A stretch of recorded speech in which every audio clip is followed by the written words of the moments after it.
Shalom, saat ini saya akan mempresentasikan tugas dalam mata kuliah strategi pembelajaran dan kurikulum. Saya mendapatkan satu tema, yaitu implementasi kurikulum Merdeka. Nama saya Putri Ayu Kristi Ratulona, dan saat ini saya akan menjelaskan tugas saya dalam implementasi kurikulum Merdeka. Bab 1 pendahuluan, latar belakang dari kurikulum Merdeka, yaitu Kementerian Pendidikan, Kebudayaan, Riset dan Teknologi atau Kemendikbudristek mengeluarkan kebijakan dalam pengembangan kurikulum Merdeka yang diberikan kepada satuan pendidikan sebagai opsi tambahan dalam rangka melakukan pemulihan pembelajaran selama 2022 sampai 2024. Kebijakan Kemendikbudristek terkait kurikulum nasional akan dikaji ulang pada 2024 berdasarkan evaluasi selama masa pemulihan pembelajaran. Pemulihan pembelajaran tahun 2022 sampai dengan 2024, Kemendikbudristek mengeluarkan kebijakan bahwa sekolah yang belum siap untuk menggunakan kurikulum Merdeka masih dapat menggunakan kurikulum 2013 atau Kurtilas sebagai dasar pengelolaan pembelajaran.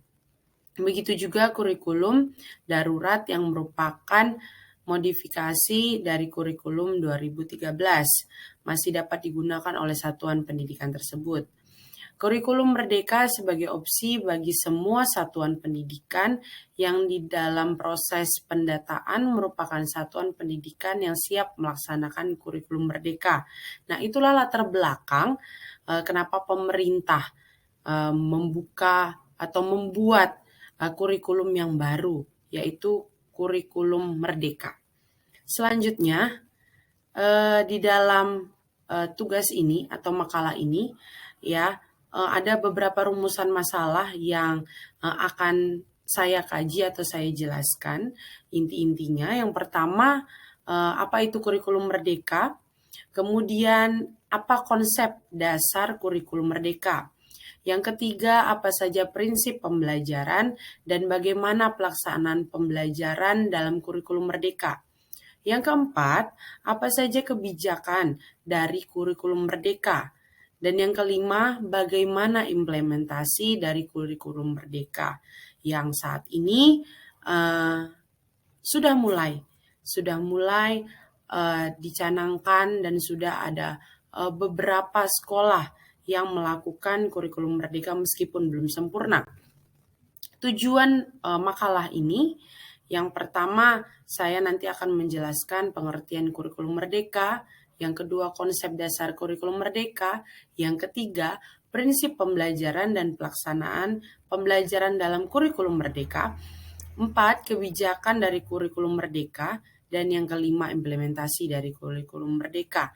Nah, mengapa saya memasukkan pengertian, konsep dasar, prinsip, pelaksanaan pembelajaran, kebijakan dari kurikulum Merdeka, meskipun judul makalah saya saat ini adalah implementasi kurikulum Merdeka, kalau kita tidak mengerti pengertiannya, konsepnya, prinsipnya, kemudian pelaksanaannya, kebijakannya, kenapa adanya kurikulum Merdeka, otomatis kita tidak akan tahu implementasi dari kurikulum Merdeka tersebut.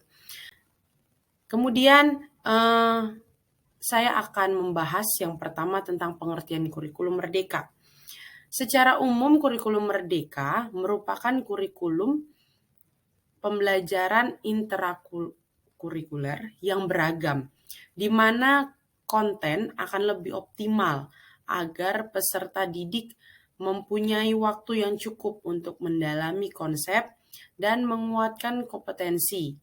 Nantinya guru memiliki kekuasaan untuk memilih berbagai perangkat ajar sehingga pembelajaran bisa disesuaikan dengan kebutuhan belajar dan minat peserta didik. Kurikulum ini dibuat untuk menguatkan pencapaian profil pelajar Pancasila, dikembangkan berdasarkan tema tertentu yang ditetapkan oleh pemerintah, yang mana proyek tersebut tidak diarahkan untuk mencapai target capaian pembelajaran tertentu, sehingga tidak terikat pada konten mata pelajaran yang saat ini masih berlangsung mungkin ya, yang masih kurtilas atau kurikulum 13 di beberapa sekolah. Nah, ada pula karakteristik utama kurikulum yang mendukung pemulihan pembelajaran, ya. Yang pertama, pembelajaran berbasis proyek untuk mengembangkan soft skill dan keterampilan sesuai profil pelajar Pancasila. Itu yang pertama. Yang kedua, fokus pada materi esensial sehingga ada waktu cukup untuk pembelajaran yang mendalam bagi kompetensi dasar seperti literasi dan numerasi. Yang ketiga, fleksibilitas bagi guru untuk melakukan pembelajaran yang terdiferensiasi sesuai dengan kemampuan peserta didik dan melakukan penyesuaian dengan konteks dan muatan lokal.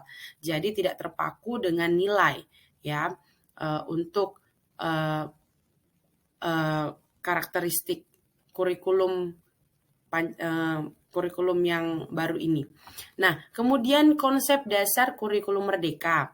Apa sih konsep dasar kurikulum merdeka? Ya, ini dicetuskan oleh Nadiem Makarim, ya, Nadiem Makarim selaku Kemendikbud, ya. Terdorong karena keinginannya menciptakan suasana belajar yang bahagia tanpa dibebani dengan pencapaian skor dan nilai tertentu. Kurikulum Merdeka atau Merdeka Belajar menjadi salah satu program untuk menciptakan suasana belajar di sekolah yang bahagia, suasana yang happy bagi peserta didik maupun para guru. Adapun yang melatar belakangi diantaranya banyak keluhan para orang tua pada sistem pendidikan nasional yang berlaku selama ini. Nah, hal tersebut terdapat dari beberapa konsep dasar kurikulum ini, dari konsep dasar hukumnya. Yang pertama, pembukaan Undang-Undang 1945 alinea yang keempat dalam rangka mencerdaskan kehidupan bangsa, dan pasal 31 ayat 3 menyatakan bahwa pemerintah mengusahakan dan menyelenggarakan suatu sistem pendidikan nasional dalam rangka mencerdaskan kehidupan bangsa. Kemudian kita lihat prinsip pembelajaran dan pelaksanaan pembelajaran dalam kurikulum merdeka. Nah, yang pertama yaitu adalah pembelajaran prinsipnya. Yang pertama adalah pembelajaran interkurikuler yang dilakukan secara terdiferensiasi sehingga peserta didik memiliki waktu yang cukup untuk mendalami konsep dan penguatan kompetensi. Hal ini juga memberikan keluasan bagi guru untuk memilih perangkat ajar yang sesuai dengan kebutuhan dan karakteristik peserta didik.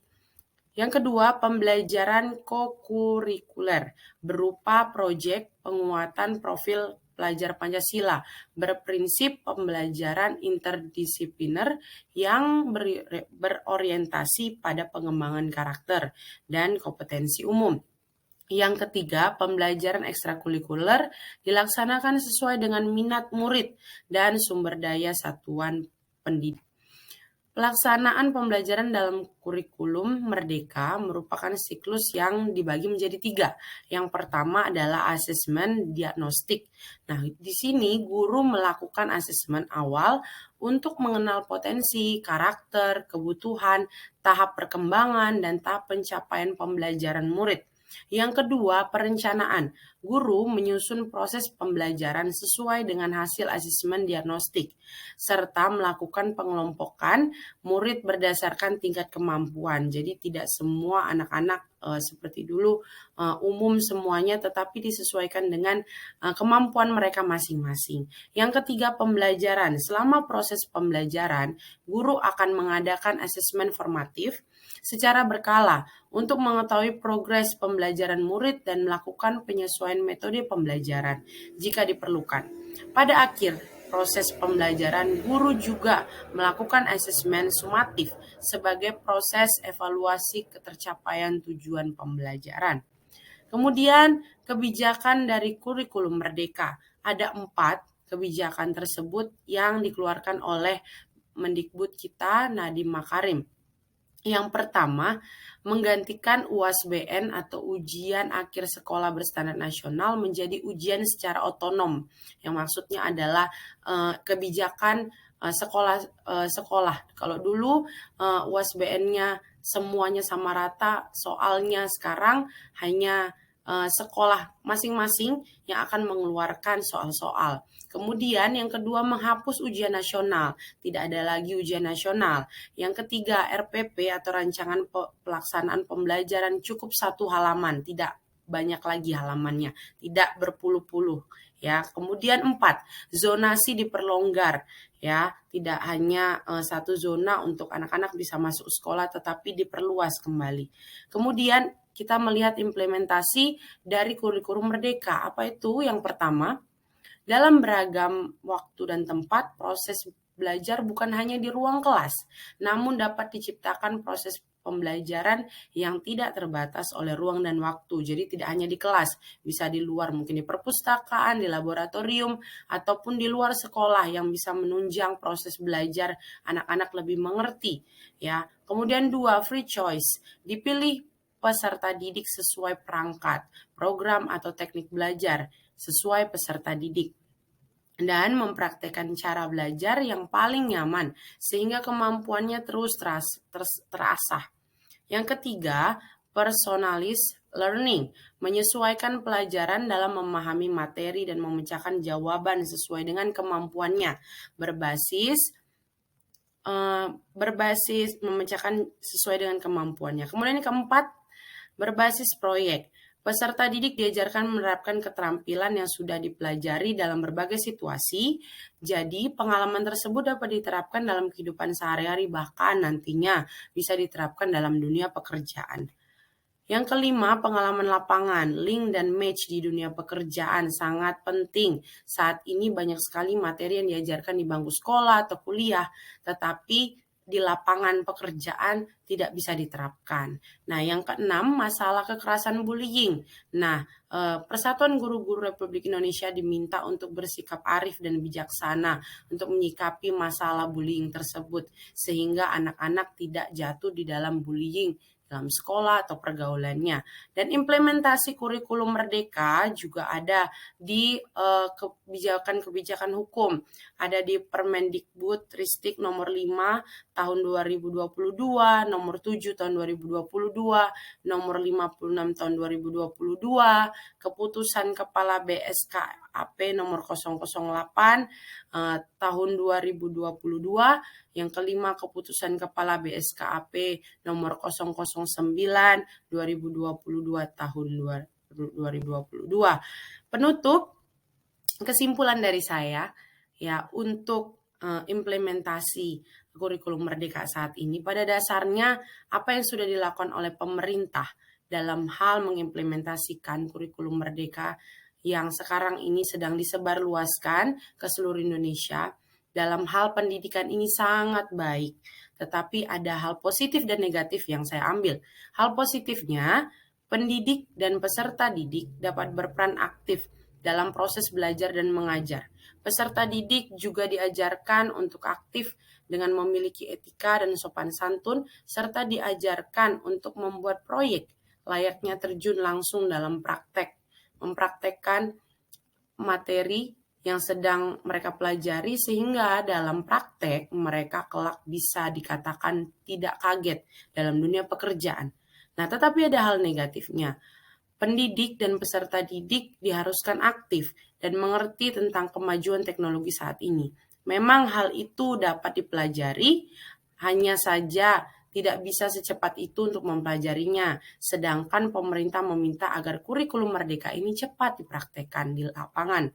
Kemudian kesiapan pendidik dan peserta didik dalam melakukan kurikulum merdeka, saya rasa belum siap ya di lapangan. Tetapi di lapangan saat ini terjadi banyak kesulitan untuk mengerti dan memahami dan menyebarluaskan. Tapi saya yakin implementasi kurikulum merdeka pasti akan dilakukan oleh seluruh pendidikan di Indonesia. Itu makalah saya yang sudah saya buat dan kerjakan, kiranya bisa menjadi berkat dan bisa dilakukan implementasi ini di seluruh pendidik dan peserta didik Indonesia. Tuhan Yesus memberkati.